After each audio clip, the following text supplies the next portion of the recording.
Bora lá resolver essa questão de tipos de gêneros textuais do Enem 2020 PPL. A gente inicia aqui pela leitura da perigrafia e já percebe logo de cara que esse é um texto que está ali na Super, né? superabril.com.br. Trata-se, então, muito provavelmente de um texto que é um texto informativo. Então, bora lá para a gente poder ler. Em nenhum outro tipo de literatura, a fantasia desempenha papel tão importante. Sapos se transformam em príncipes, animais conversam com humanos, mesas se põem sozinhas e contratempos insolúveis se resolvem de um parágrafo para outro. Essa falta de verossimilhança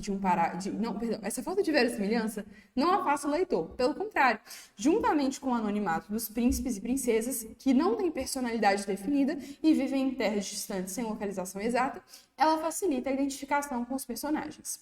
O mundo da fantasia abre espaço para que coisas desagradáveis que não seriam toleradas em outros tipos de história passem incólumes, como bruxas. Incólumes passam sem nenhum arranhão, né? Passa ali tranquilamente. Como bruxas, comedoras de criancinha, amães cruéis que roubam bebês.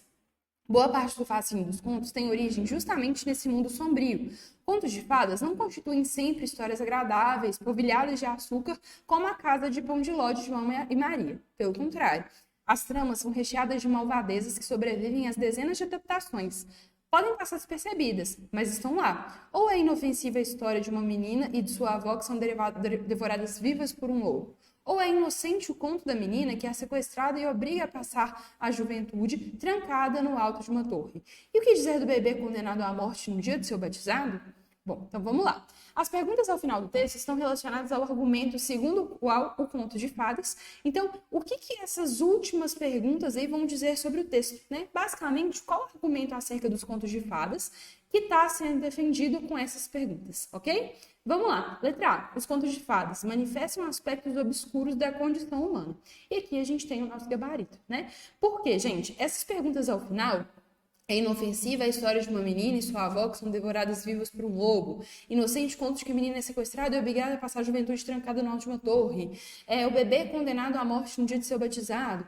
Nesse caso aqui, então, gente, o texto está caracterizando que os contos de fadas são um texto literário em que há livre expressão e normalização dessa crueldade, dessa malícia, né? Ou seja, a gente acaba deixando passar despercebido esses aspectos obscuros da condição humana, né? Então, a gente não percebe quão bizarro é isso, né? Quão ruim é isso. Então, nesse caso, o mundo da fantasia abre espaço, né? O próprio texto coloca aqui pra gente, ó, o mundo da fantasia abre espaço para que as coisas desagradáveis que não seriam toleradas em outro tipo de história passem incólumes, né? Ou seja, os contos de fadas, eles manifestam aí esses aspectos obscuros da condição humana.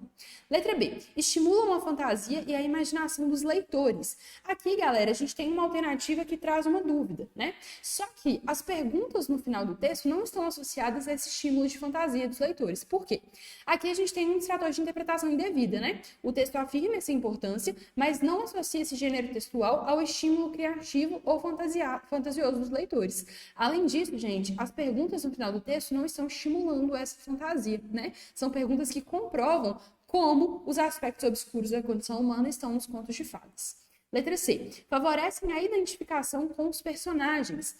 O texto também fala sobre isso, né? Só que aqui a gente tem um distrator de inadequação ao comando. Por quê? Apesar de fato, o texto falar que os contos de fadas favorecem a identificação com os personagens, as perguntas ao final do texto não estão direcionando a gente, né, a esse reconhecimento, né, a essa identificação, ok? Letra D. São inadequados para a maioria das crianças. Aqui não tem nada disso, né, gente? Porque o texto nada afirma sobre a inadequação temática. Pelo contrário, diz que passa despercebido, né? Esse tipo de problema, esse tipo de tópico aí, como uma menina ficar presa numa torre o resto da vida, enfim. E a letra E, são adaptados aos valores de cada época. O texto também não atribui aí, né, em momento algum dele, essa adaptação dos valores de cada época. Ok? Essa é uma questão de nível médio, espero que você tenha entendido o porquê de a letra A estar correta e a letra B e C, principalmente as principais distratoras aí, estarem inadequadas e estarem confundindo o leitor, ok? Meus amores, é isso, espero que vocês tenham entendido a resolução. Um beijo e até a próxima. Tchau, tchau!